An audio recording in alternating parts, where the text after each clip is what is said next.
jërëjëf doyen Habib asalaamualeykum mbokki Sénégal gannaaw ba ma nuyoo leaderu Yewwi Askan Wi yi toog fii ci taabal ji nuyu mbokki Sénégal yépp yi ci biir réew mi ak yi ci bitim réew di leen massawu di leen jaal vendredi bii ñu jógee mu di ajjuma ñetti bakkan daanu nañu doyen Habib wax na ko Khalifa wax na ko ñetti bakkan des morts de plus et des morts de trop ñu koy ñaawlu di ko mettitlu ñetti bakkan yooyu ñëw fekk ci fukki bakkan ak ñett yoo xam ni daaw 2021 diggante février ak mars daanu nañu fii ci biir Sénégal mu di mars daaw ak juin ren fukki bakkan ak juróom benn yoo xam ni ñi ci ëpp ci ñoom bi ñuy génn ñu drapeau national la ñu yor di xeex ngir démocratie di xeex ngir liberté di xeex ngir droit de l'homme président Macky Sall bureau ba mu nekk te doyen Habib wax ko fauteuil ba mu toog mën nañu jàpp ni tey fauteuil bi tegu na ci fukki bàmmeel ak juróom benn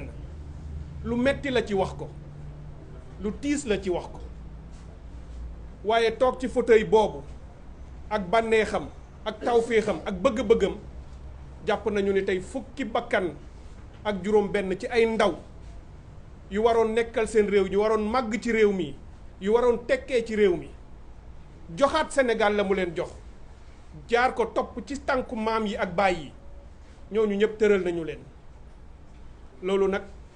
mooy pouvoir bu sanguinaire Khalifa wax na ko réew mi judduwul 2012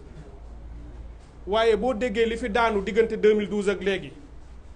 boo koy gam-gamle ak li fi amoon depuis 1960 xëy na du soreyoo ci durée bu gàtte noonu wax ji nag mën naa bañ a gudd ndax tollootuñu sax ci jamono yu wax jëf rek moo des jëf ci responsabilité jëf ci engagement jëf ngir Sénégal ak drapeau wu Sénégal ñii nga xam ne daanu nañu ça ne restera pas impuni danañ ci taxaw danañu ci jëf fii ci biir réew mi ak bitim réew moo tax danañu yëkkati ay dogal ak ay jëf pour justice fii saisir juridiction yi nga xam ne ñoo ne ci réew mi naam sax Macky Sall tey salfaañe na justice yàq na ko yàq goo xam ni toroxal na ko corrompre na ñenn ñi ba loo fa yóbbu itam mën naa am du antu ndax nu mu yàq justice tey waaye dinañ ci def li ñu war a def ñun ndax mooy suñu taxawaay te ñuy profiter di ñaan ña nga xam ne ñu ngi ci biir justice bi di ay patriote di ay citoyen di ay républicain bëgg Sénégal te bu leen ko yoon mayoon wala ñu mën ko danañu génn sax ci mbedd mi te am na sax ñu koy def ñoom ci ñoom anonymement ñuy ñaan ñooñu ñu taxaw ci lii ñoom itam xeex bi ca biir ak ci biti donc lépp lu mu laaj ci wàllu justice ci wàllu enquête ak topp leen danañ ko def ngir sénégalais yi ñuy boom ñu bàyyi ko ndax kenn dootu ko nangu ñaareel bi nga xam ne danañ ko yëkkati moo di président Macky Sall tey amatul kuy laam-laamee ci réew mi ak bitim réew ni troisième mandat la dëgmal dafa doon wax nii wii nii non ku wax ci biir camp mu dàq la tey jéego yi mu teg ci biir réew mi ak bitim réew wane na ni amatul dara lu mu ci mën a nëbb ca loolu la dëgmal jëm ca waaye dinañ ko wan ni ñu ñoo ko ëppale pexe fuuf bitim réew ndax jiitu nañ ko fa ba pare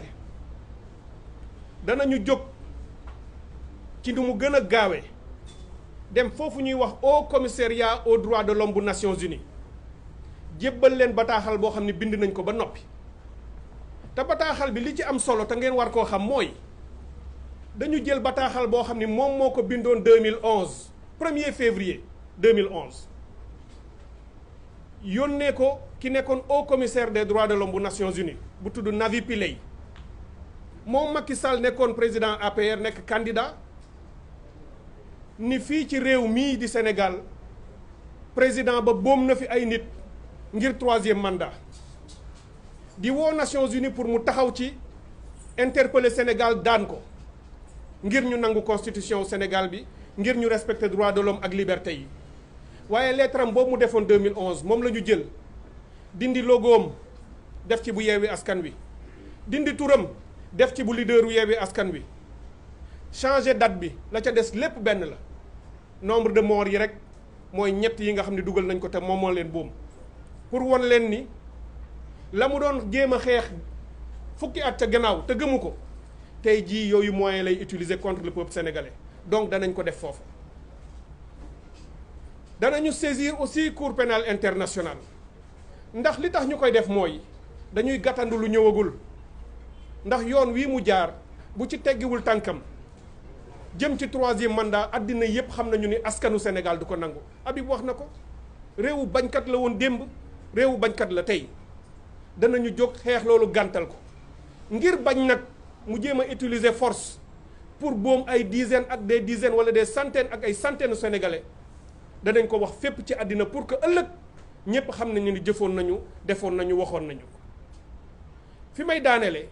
maa ngi koy wax barki démb ci 3e mandat bi toujours pour won ko ne lu mu yëkkati rek xam nañ ko te danañ ko ca jiitu fii ci CEDEAO gis ngeen loolu fukki réew yi ak juróom bi fukki yi ak ñaar jógee ni dañuy changer protocole bi ngir limiter mandat yi ñu yem ci 2 benn chef d'état dootul mën a def 3 mandats moom Sénégal Macky Sall ànd ci ak Togo mi nga xam ne du référence démocratique ànd ci ak Alassane Ouattara mi nga xam ne nit ñaa ngay dee pour mu def 3e mandat gàntal loolu kan moo mënoon imaginer ni Sénégal dina bañ fu ñuy nangoo 3 de limitation des mandats à 2 alors que mu am ko ci constitution waaye li nga xam ne ñu ngi ko ciy def ci pexe mooy foofu itam jiitu nañ ko fa ndax CEDEAO ci sartam dafa am lu tudd règlement intérieur boo xam ni mooy organiser chef d'État yi bu ñuy def seen conférence ak nu ñuy jëlee décision article 20 bu règlement intérieur u CEDEAO bu chef d'État yi dafa ni décision yi dañ koy def ci consensus bu mënee nekk mooy ñëpp ànd ci waaye bu ci ñëpp àndul 2/3 yi chef d'État yi bu ñu ko nangoo décision boobu dana jàll 2/3 waaye 15 bu 12 nangoo am nga 2/3 te ñoo ngi liggéey ci Nigéria liggéey boo xam ni Nigéria dana dóor ci taabal ji teg ci tànkam te réew mu bëgg a fànq loolu Nigéria nga koy jàkkaarloo te ñemewuñu ko donc ma koy won ni mënul lu dul dellu ginnaaw pour sauver image ak crédibilité wu Sénégal ndax de toute façon dina jàll lii jàll nag nga ànd ci rafetal moo gën nga koy jéem a contrecarrer te doo ci mën dara donc loolu mooy li ma ci bëggoon yokk ci li nga xam ni wax nañu ko te muy wax ju rafet ma tënk ko rek ci kàllaamay tubaab ndax presse internationale bii fi nekk pour dire que suite à l'appel de la coalition Yewwi Askan Wi pour une manifestation pacifique, une mobilisation massive et festive comme celle qui a eu lieu le 8 juin dernier,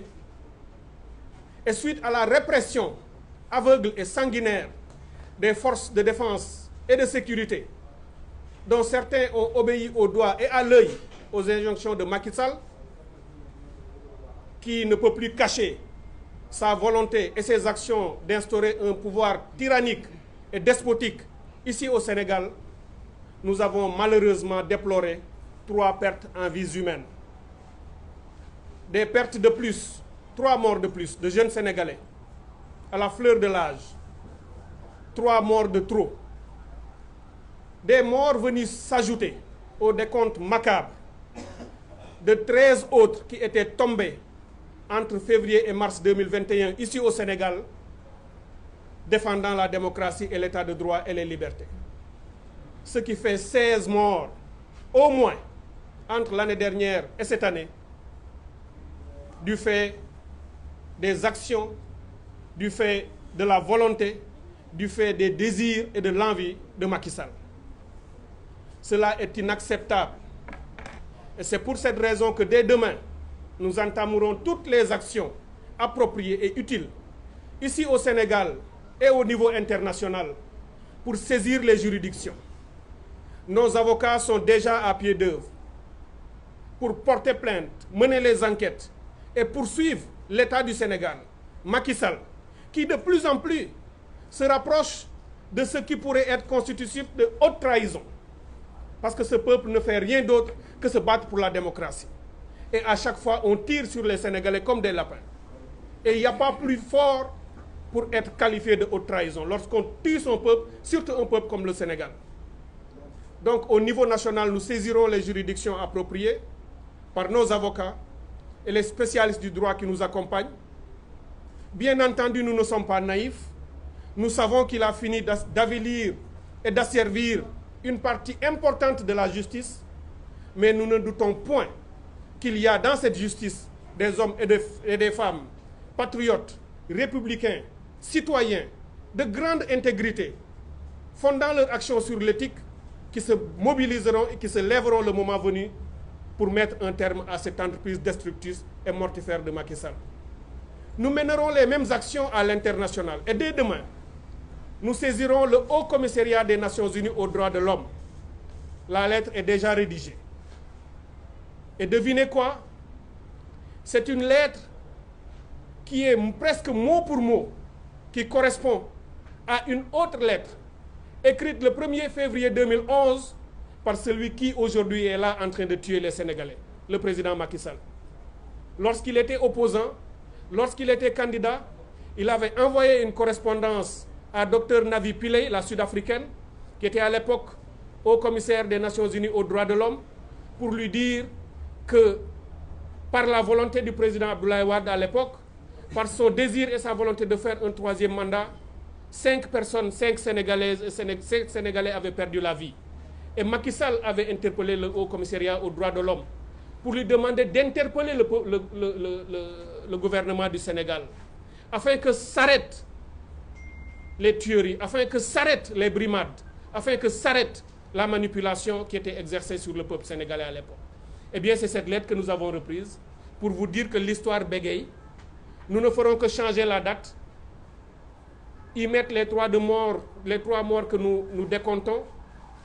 mettre le nom des leaders à la place de Macky Sall et envoyer aux Nations Unies pour leur dire business as usual. Ce qu'il avait fustigé et condamné il y a 10 ans, c'est exactement ce qu'il est en train de faire. Il utilise les mêmes méthodes répressives et sanguinaires contre son peuple. Nous saisirons également la Cour pénale internationale à titre préventif, parce que nous savons ce qu'il est en train de faire. Et pour anticiper et attirer la communauté internationale son attention, pour lui dire que si cette entreprise mortifère de Macky Sall n'est pas stoppée par tous ceux qui aimeront ou aiment la stabilité et la paix et la cohésion au Sénégal, voilà ce qui arrivera. Il sera prêt demain à marcher sur des morts et des morts pour briguer un troisième mandat, parce que le peuple sénégalais ne l'acceptera jamais et il se dressera, parce que c'est un peuple de refus et un peuple d'honneur. Je finirai pour lui dire que nous avons aussi anticipé,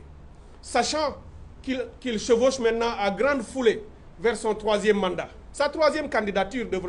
devrait-on dire d'ailleurs, parce que le troisième mandat, c'est autre chose. Mais il veut aller déjà à une troisième candidature. Et pour cela, il fait feu de tout bois. Tout récemment, je l'ai dit, il a été à la CEDEAO, Madame le ministre des Affaires étrangères du Sénégal, lorsque la CEDEAO, répondant à l'appel des peuples ouest-africains, a décidé d'amender le protocole sur la démocratie et la bonne gouvernance afin d'y introduire la limitation des mandats à 2, parce que la CEDEAO est consciente de ce que les mandats et les changements constitutionnels ont apporté comme malheur et destruction. On en a vu en Guinée, on en a vu ailleurs. La CEDEAO veut moderniser et aller plus loin. Et c'est le Sénégal, pays jadis réputé démocratique, modèle et référence en matière de liberté et de démocratie dans toute la sous-région et en Afrique, qui, pour une fois, et c'est la honte pour tout Sénégalais, le Sénégal refuse qu'on limite les mandats à la CEDEAO. Le Sénégal s'associe avec le Togo, qui est dirigé par une dynastie depuis 1963. Le Sénégal s'associe avec la Côte d'Ivoire pour refuser la limitation des mandats. Mais nous appelons le peuple sénégalais, comme nous avons déjà fini d'appeler tous les 380 millions d'Ouest africains pour s'opposer à ces trois pays, parce qu'ils ne peuvent pas arrêter la décision de la majorité. Et je veux informer ce gouvernement du Sénégal, parce qu'apparemment ils ne le savent pas, que leur opposition à cette limitation n'aura aucune chance de prospérer, puisque dans le processus de décision au niveau de la CEDEAO, le règlement intérieur de la conférence des chefs d'État dit que lorsqu'il n'y a pas de consensus au niveau des chefs d'État, les 3/4 peuvent prendre la décision. S'il y a une majorité des 2/3, excusez-moi, cette décision passe. Eh bien, nous avons déjà nos 2/3, parce qu'il n'y a que 3 pays qui ne sont pas d'accord avec cette limitation. Et nous avons déjà entamé un travail important auprès du Nigeria, le géant de la sous-région, que personne, aucun pays ne peut influencer, et le Nigeria veut la limitation des mandats.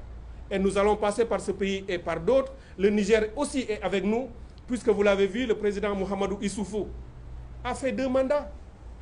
Il a préparé un de ses membres de son parti qu'il a remplacé par une respiration démocratique saluée. Aujourd'hui, le président Issoufou parcourt le monde, donnant des conférences, intervenant dans des universités et montrant une belle image de l'Afrique. Aujourd'hui, c'est un désastre que nous vivons dans notre pays. Et c'est cela que nous voulons éviter à notre pays, puisque Macky Sall n'a plus cure,